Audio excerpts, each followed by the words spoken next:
মনের শান্তি কে না চায়? আমি, আপনি, আমরা সবাই। কিন্তু আমাদের এটা জানা নেই যে মনের শান্তি কিভাবে পাব।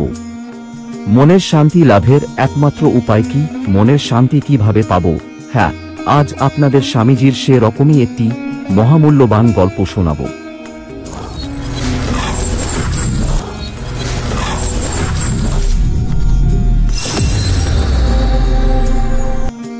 স্বামী বিবেকানন্দ, তিনি শ্রী শ্রী রামকৃষ্ণ পরমহংসের পরম শিষ্য ছিলেন। তিনি আধ্যাত্মিকতা ছড়িয়ে দিয়েছিলেন সারা বিশ্বে, সারা জীবন।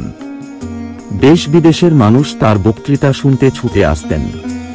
আমেরিকান মানুষ তার বক্তৃতায় উন্মাদ ছিল।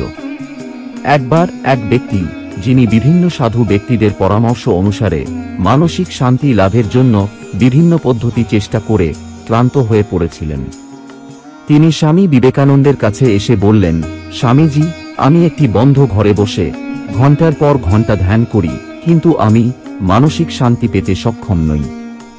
স্বামীজি তাকে বললেন, প্রথমে ঘরের দরজা খোলা রাখো, তারপর অসুখী, রোগাক্রান্ত ও ক্ষুধার্ত মানুষের চারপাশে তাকাও এবং যেভাবে পারো তাদের সেবা করো। তখন লোকটি জিজ্ঞেস করল, কিন্তু আমি যদি অসুস্থ ব্যক্তির সেবা করতে গিয়ে অসুস্থ হয়ে পড়ি? এই সন্দেহ শুনে বিবেকানন্দ উত্তর দিয়েছিলেন, আমি বলতে পারি যে আপনি প্রতিটি ভালো কাজে একটি বা অন্য দোষ খুঁজে পান, যার কারণে আপনি মানসিক শান্তি পেতে সক্ষম নন। একটি শুভ কাজ শুরু করার জন্য খুব বেশি সময় অপেক্ষা করা উচিত নয়। একইভাবে মনের শান্তি পেতে গেলে এত দোষ খুঁজে পাওয়া উচিত নয়। মনের শান্তি লাভের এটাই একমাত্র উপায়। তারপর সেই ভদ্রলোকটি তার ভুল বুঝতে পেরে স্বামীজির গুণগান করতে করতে চলে গেলেন। জয় মহান কর্মযোগী স্বামী বিবেকানন্দের জয়।